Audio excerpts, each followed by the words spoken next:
इसे हम लोग शुरू करते हैं। कैसे हैं आप लोग? शुरू करते हैं इसे हम लोग बिना किसी देरी के। अच्छा, वेट कर रहे थे आप लोग। सेंटर ऑफ मास एक बहुत ही इंपॉर्टेंट टॉपिक होता है कॉम्पिटिशन्स का, फिजिक्स का, बहुत ही आसानी से समझ में भी आ जाता अगर आप इसको ध्यान से पढ़ो। अब हम लोग थोड़ा सा एडवांस लेवल का क्वेश्चन देखते हैं।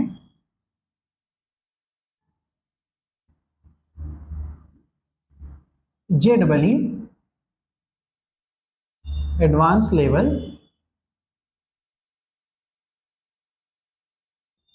क्वेश्चन, ठीक है। देखो, इसका केस हम लोग डिस्कस कर रहे होते हैं।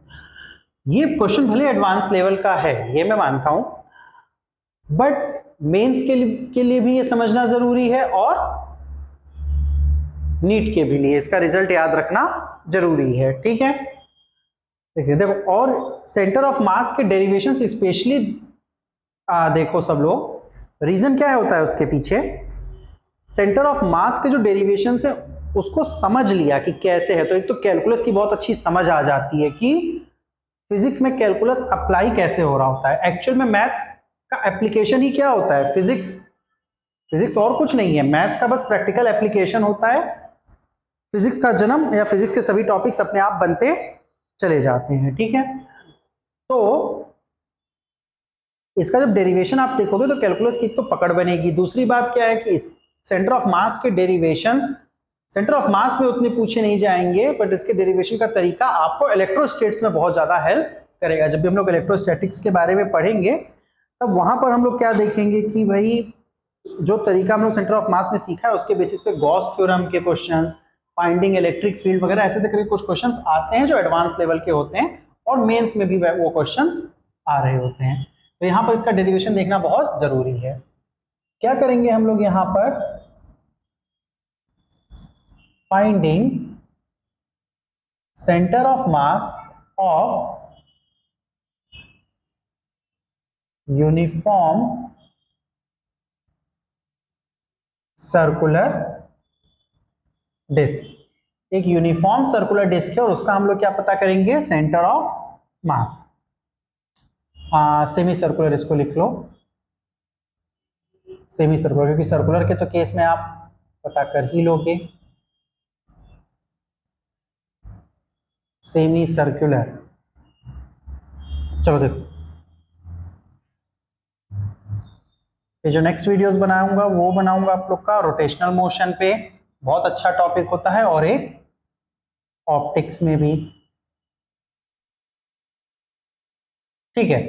देखो, ये एक सेमी सर्कुलर डिस्क है और हम लोग को इसका पता करना है इसका सेंटर ऑफ मास कहाँ है। इसका जो रिजल्ट है वो नीट वालों के लिए बहुत याद रखना बहुत जरूरी है, मेंस वालों के लिए भी याद रखना जरूरी है, और एडवांस वालों के लिए इसका डेरिवेशन देखना बहुत जरूरी होता है, ठीक है। फिर देखेंगे सेंटर ऑफ मास, काफी बड़ा टॉपिक है। आई थिंक इसमें शायद से 300 से 400 मिनट्स तो जाएंगे अच्छे से, ठीक है, सिर्फ बेसिक मतलब सिर्फ इसके कॉन्सेप्ट्स को क्लियर करने में। बाकी तो फिर क्वेश्चन है ये टॉपिक अच्छा, तो पर डे थोड़ा थोड़ा ब्रेक्स ले लेकर के आप देख सकते हो इनको, इसके लिए इसको बना रहा छोटा छोटा। चलो देखो, फिर उसके बाद हम लोग क्या डिस्कस करेंगे? कुछ स्ट्रेटेजीज कि कैसे आपको अपने आप को बिल्डअप करना है। कुछ बच्चों को नींद आ रही होती है कि सर हमसे लगातार 1-1.5 घंटे पढ़ा नहीं जाता है, नींद आती है, और इस पर हम लोग डिस्कस करेंगे वो एक वीडियोज में। फाइन, देखो, ये आपके पास क्या है? एक सेमी सर्कुलर डिस्क, और इस सेमी सर्कुलर डिस्क का टोटल मास है m और रेडियस है r। अब ये जो मास है, क्या ये लेंथ के अराउंड डिस्ट्रीब्यूटेड है? नहीं, ये डिस्ट्रीब्यूटेड किसके अराउंड है? एरिया के अराउंड। तो यहां हम लोग क्या एक क्वांटिटी डिफाइन करेंगे? Surface mass density. इसको रेफरेंस पॉइंट माना है ओरिजिन, यहां डिफाइन किया जाएगा सरफेस मास डेंसिटी। इसे हम लोग इंडिकेट करेंगे सिग्मा सिंबल से, और ये क्या होगा? मास पर यूनिट एरिया। तो इसका एरिया क्या होगा सेमी सर्कल का? πr²/2। जिसको ये नहीं पता है वो 10वीं में जाके वापस से एग्जाम दे लो, ठीक है। तो यहाँ पे सरफेस मास डेंसिटी क्या हो जाएगा? Total mass upon total area of this semi circular disc. ये बता क्या रहा होता है, केजी पर मीटर स्क्वायर, मतलब 1 मीटर स्क्वायर के ऊपर कितना के मास प्रेजेंट है, मतलब 1 मीटर स्क्वायर के ऊपर। तो 10 पर कितना होगा सर, 10 इंटू दिस।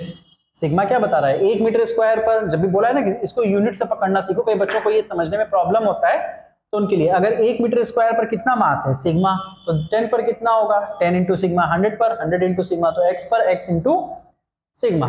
अब आ जाते हैं हम लोग इसका फाइंडिंग सेंटर ऑफ मास पर। तो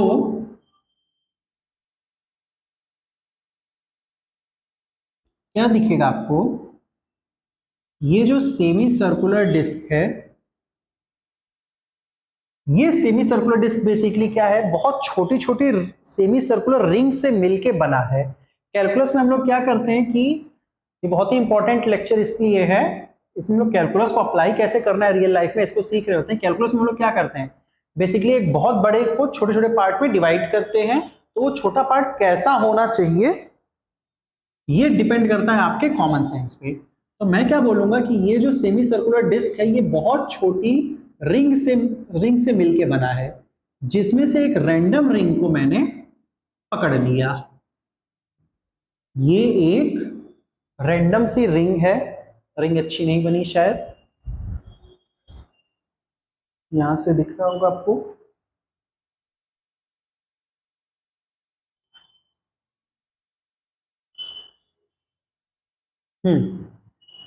ठीक है, आप मान लो इसको समझने के लिए, इससे आर डिस्टेंस पर, कितना डिस्टेंस इससे लिया जा रहा है, आर डिस्टेंस पर ये एक छोटी सी रिंग है, और इस रिंग की जो विड्थ है वो क्या माना जाएगा, डी आर।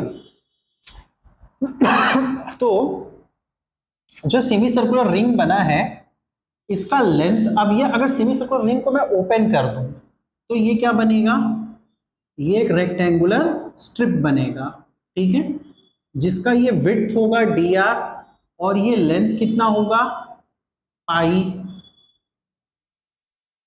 लेंथ हो जाएगा पाई इंटू आर, ठीक है। अगर मैंने इसको ऐसा ओपन कर दिया तो ये एक रेक्टेंगल बनेगा, और सेमी हाफ ऑफ सरकमफ्रेंस क्या होगा, सरकमफ्रेंस ऑफ सर्कल क्या होता है 2 पाई आर, उसका हाफ मतलब पाई आर, और ये width that is D R, ठीक है। तो आपको इसका एरिया, इसका छोटा सा एरिया माना जाएगा डी ए, ये एरिया क्या होगा length into breadth, pi R into D R. ये वीडियो 4 से 5 बार देख लेना हर कोई, क्यों देख लेना, जल्दी ये तुरंत 11th वाले स्टूडेंट्स को या जिनका सेंटर ऑफ मास नहीं क्लियर है उनको जल्दी समझ में नहीं आता है। शुरुआत मैंने सेंटर ऑफ मास से इसीलिए किया क्योंकि इसमें बहुत प्रॉब्लम आ रहा था, आता है, ठीक है। तो पाई आर इंटू डी आर, तो ये हो गया क्या इसका एरिया। अब मैं इसका मास बात करूं तो इसका मास छोटा सा मास माना जाएगा, वो हम लोग कैसे पता करेंगे, ये क्या बता रहा होता है मीटर स्क्वायर, मतलब 1 मीटर स्क्वायर पर कितना है सिग्मा, तो 10 पर कितना होगा 10 इंटू सिग्मा, 100 पर 100 इंटू सिग्मा, तो डीए पर DA into sigma, so that is sigma into DA. तो ये जो डीएम आएगा सिग्मा कितना है 2m² upon pi R square into ये जो डीए है ये कितना है पाई आर डी आर, ठीक है, पाई से पाई पार्ट कट, और यहां से जो डीएम मिल करके आएगा so that will be 2m R square R D R. ध्यान देने वाली बात क्या है, एम आर ये सब कांस्टेंट है, तो ये फाइनली बहुत सिंपल सा कैलकुलेशन हो जाएगा। अब ये जो रिंग है, इस रिंग का सेंटर ऑफ मास रिंग वाले वीडियोस में बताया हुआ है सबको, ठीक है, और इसमें भी क्लासेस में भी बताया हुआ है कहां पर होता है। अगर एक सेमी सर्कुलर रिंग है तो उसका सेंटर ऑफ मास कहां पर होगा 0,2r/पाई पर, मतलब अगर एक रिंग है, ये रिंग है, रिंग का मास m है और इसका रेडियस r, ये रिंग है, तो इसका सेंटर ऑफ मास कहां पर होगा 0,2r/पाई, यहां पर होगा। तो ये वाला जो डीएम है, इस डीएम का सेंटर ऑफ मास यहां है, विच इज 0, अब टू आर क्या लिया जाएगा इस रिंग का, क्योंकि इस रिंग का सेंटर ऑफ मास यहां है 0,2r/पाई। ये रिंग वाले वीडियो में बताया था। अब ऐसे करके कितनी रिंग्स हैं, बहुत ढेर सारी, बहुत अनंत रिंग्स हैं। तो जब अनंत रिंग्स हैं तो उनका सेंटर ऑफ मास हम लोग कैसे, मतलब मिलाकर सबको कैसे पता करेंगे? जब ऐसी अनंत बहुत सी चीजें होती हैं तब लगता है इंटीग्रेशन, और जब डेफिनेट चीजें लगती हैं तब क्या लगता है? समेशन। अब क्या करोगे, इसका एक्स सेंटर ऑफ मास बाद में पता करेंगे, वो वैसे भी 0 होना है क्योंकि सभी का 0 है। वाई सेंटर ऑफ मास की तरफ हम लोग फोकस करते हैं, इसकी तरफ Y centre of mass. Y centre of mass क्या होगा? Integration Y dot DM upon integration of DM. अब इंटीग्रेशन ऑफ डीएम, क्योंकि इसके में यूनिफॉर्मिटी है तो इंटीग्रेशन क्या हो जाएगा? टोटल मास, डायरेक्टली आप लिख दोगे। और वाई डीएम, वाई क्या है? 2r/पाई। तो ये होगा, y की जगह आप लिखोगे 2r/पाई इंटू डीएम, डीएम की जगह 2m/r² into r dr। 2 into 2 4, ये हुआ बाहर, कांस्टेंट है तो पाई भी हुआ बाहर, कैपिटल M हुआ बाहर, r² कांस्टेंट हुआ बाहर। क्या बच जाएगा? r इंटू आर, आर का स्क्वायर इंटू dr। बहुत सिंपल है, यही तो कैलकुलस होता है। ये जानते हो, ये जो चीज इतनी आसानी से समझ में आई है, ये जल्दी आप आ नहीं पाती है समझ में। क्यों नहीं आ पाती है? क्योंकि आप कैलकुलस के ना बेसिक्स ही नहीं फोकस करते हो। सर डीएम बता क्या रहा होता है, उसे एक्सप्रेस कैसे करेंगे, ये एक्सप्रेस करना आ गया, आप इलेक्ट्रोस्टैटिक्स का एडवांस लेवल का क्वेश्चन 2 मिनट के अंदर सॉल्व कर लोगे। ये वाली जो चीज है ना, जो आप सेंटर ऑफ मास में सीख रहे होते हो, इस पर फोकस करना बहुत जरूरी है, ठीक है? क्योंकि कैलकुलस की समझ ही यहीं से आ रही होती है। इसके लिए मैं इन क्वेश्चंस को डिस्कस कर रहा। अब आर की सबसे छोटी वैल्यू 0, और बढ़ते बढ़ते कैपिटल आर तक जाएगा, तो 0 is the initial limit of this and capital R is the final limit. 0 is the initial limit and capital R is the final limit. So this becomes 4m pi r square dr, integration क्या होगा? r³/3, ठीक है? ये सिर्फ मैं Y DM का integration कर रहा हूं और डिवाइडेड बाय टोटल मास तो होना ही है, सिर्फ वाई डीएम का ही इंटीग्रेशन कर रहा हूं, ठीक है? कहां से शुरुआत है? 0 से लेकर के कैपिटल आर तक, तो ये फाइनली हो जाएगा 4m pi r² into R का cube, so this becomes capital R³/3 और -0 ऑफ r², और ये कैंसल आउट। ये फाइनली क्या होगा? 4m/3 पाई, और यहां पर आएगा r। अब जब YCOM की बात होगी तो ये YDM completely divided by m, मतलब मैं इसको ऐसा लिख सकता हूं, this is what YDM divided by m। इसको मैं क्या करूंगा? m से डिवाइड करूंगा, जैसे ही m से डिवाइड करूंगा m से m कैंसल आउट, तो यहां से y सेंटर ऑफ मास कितना आ जाएगा? 4r/3 पाई। ये क्लियर हुआ?